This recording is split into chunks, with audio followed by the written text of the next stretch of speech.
aqui para explicar concentração para vocês, como se vocês fossem num jumento. O meu nome é Tainá. Meu nome é Matheus. E agora a gente vai falar sobre os tipos de concentração.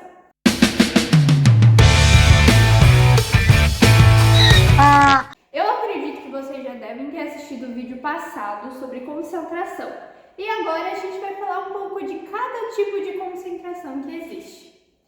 O primeiro tipo de concentração é a concentração comum, que ela busca representar a quantidade de um determinado soluto que tem em uma concentração, em uma solução. Por isso que a fórmula dessa concentração é: concentração é igual à massa do soluto, normalmente representada no Sistema Internacional por gramas, dividido pelo volume da solução, que é em litros. Imaginem vocês estarem jogando Minecraft e vocês querem fazer uma poção.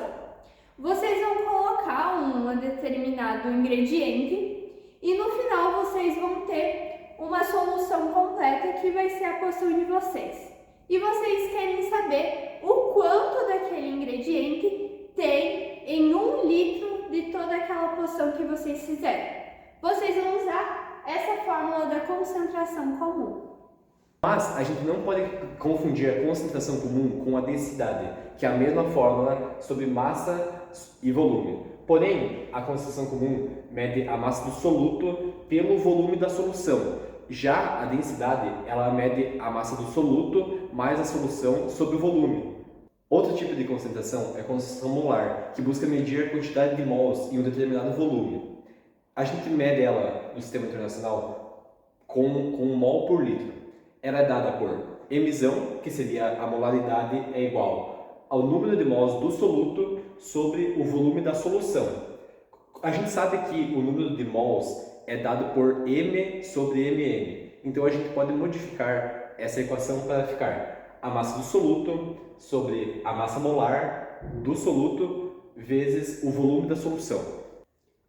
Outro tipo de concentração é a concentração em título ou concentração em porcentagem, que busca representar a determinada porcentagem de uma massa de um soluto em uma determinada solução. Então, o título ele é representado por massa do soluto, que é M1, dividido pela massa da solução, que é M. A massa da solução também pode ser representada por massa do soluto mais massa do solvente, que determina a massa da solução. No caso de gases ou líquidos, nós temos a fórmula um pouquinho diferente, mas na verdade significa a mesma coisa.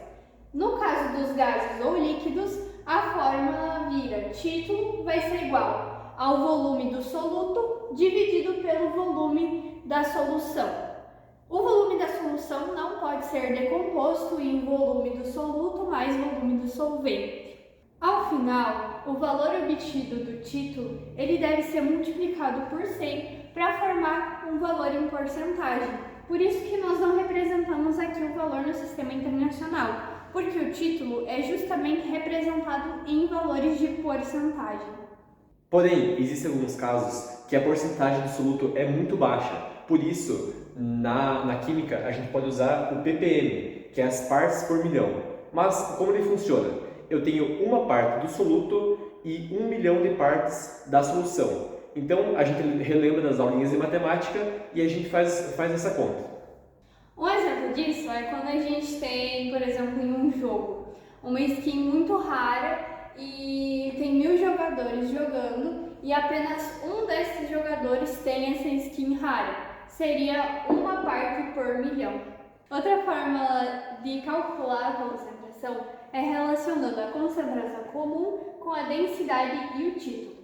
A concentração comum é dada por massa do soluto dividido pelo volume total. A densidade é feita pela massa total dividido pelo volume total e o título é dado pela massa do soluto dividido pela massa total. Assim, a gente pode igualar essas fórmulas, ficando massa do soluto dividido pelo volume total, vai ser igual, então, a massa total dividido pelo volume total, multiplicado pela massa do soluto, dividido pela massa total. Aí a gente pode cortar essas duas massas, que representam a massa total, a massa da solução, e aí vai ficar massa do soluto igual ao volume total, que vai ser igual a massa do soluto dividido pelo volume total, ou seja, vai ficar o mesmo resultado. Agora a gente vai fazer uma experiência para vocês verem como que a concentração é aplicada na prática. Nesse experimento, demonstraremos que uma quantidade maior de soluto fará uma reação mais rápida e mais potente. Aqui temos 100 ml de água.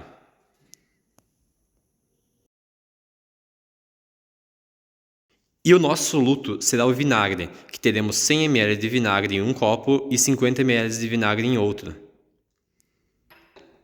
E de solvente, teremos 20 gramas de bicarbonato de sódio em cada um dos copos. Colocaremos o vinagre em ambos os copos.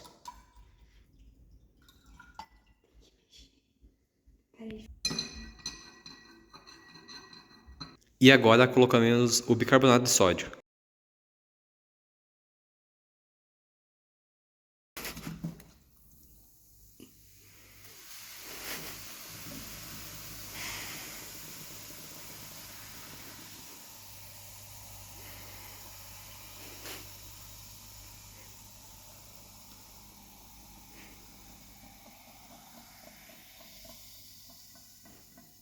Nesse experimento, nós podemos ver que o frasco que tinha mais concentração, ou seja, mais soluto, mais vinagre, que era aquele que tinha 100 ml de vinagre, teve uma reação mais rápida e também foi uma reação muito melhor, muito mais potente. Ela durou muito mais tempo do que a reação que tinha menos vinagre, que era aquela que tinha apenas 50 ml de vinagre. Mesmo que nessas duas reações tivessem a mesma quantidade de solvente, as duas elas funcionaram de formas diferentes por conta da concentração presente em cada uma delas. Por isso, da importância da concentração para a gente fazer os nossos determinados experimentos, determinando assim se eu preciso de uma concentração mais alta ou uma concentração mais baixa. Porque se eu tiver uma concentração mais baixa, na maioria dos casos, nós vamos ter uma reação menos potente do que se eu tiver uma concentração mais alta. Então, para aquilo que eu determinar, eu vou ter que determinar também a minha determinada concentração. Então, meus jumentinhos, eu espero muito que vocês tenham gostado da nossa aula sobre concentração. Espero também que vocês tenham gostado da nossa experiência, que é uma experiência muito fácil, vocês também podem fazer na nossa casa. Então, deixe aí seu joinha e a gente se vê no próximo vídeo. Valeu!